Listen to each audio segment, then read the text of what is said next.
Hi, to demonstrate how to write a letter to your friend, I've done a sample answer on the left hand side and then I've got my explanation of why we do these things. Okay, so first of all, we start off with Hi Greg. So this is a nice casual greeting that you would expect when writing a letter to your friend.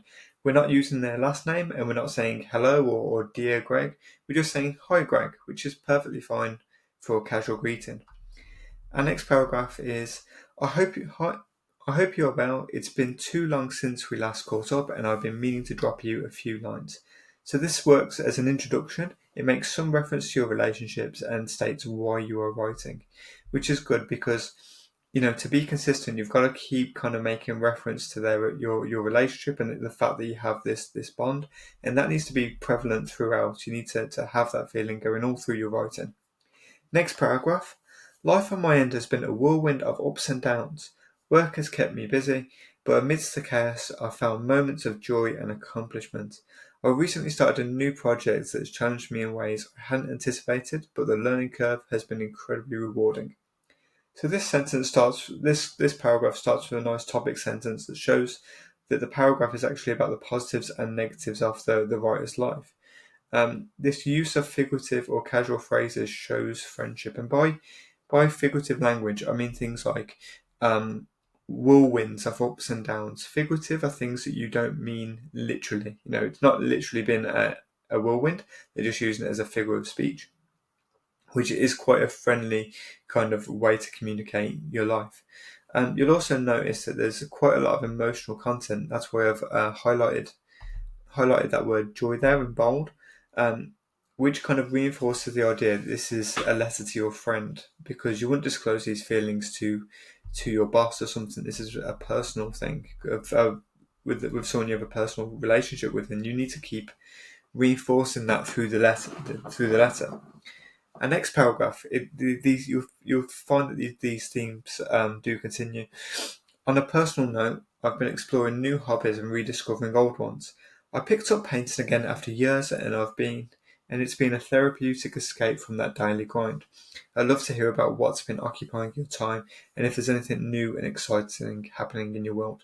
So they use some great kind of formal, informal language here. So things like saying picked up is a bit of an informal kind of expression. It's quite a casual expression.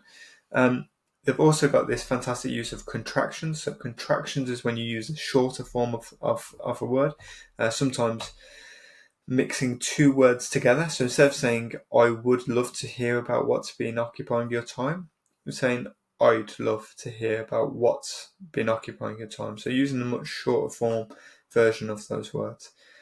You'll also find that throughout the writing, they take a genuine interest in the other person's life. So it says, let me know if there's anything that's been exciting happening in your life. And that has kind of a tone of enthusiasm. A tone is the feeling that's through the text. So it should be quite warm and it should be, you should take quite a bit of an interest in your friend. Next paragraph, speaking of which, let's not let more time slip away without planning a get together.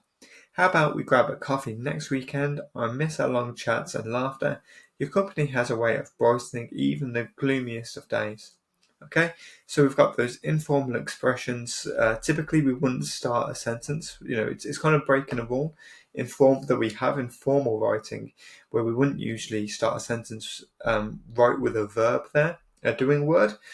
So speaking of which, that's very, very casual, very informal, and the person's giving the person they're writing to a lot of compliments, which is that reinforce of emotional language, which shows they are friends, and you do kind of have an emotional content when you're talking to your friends.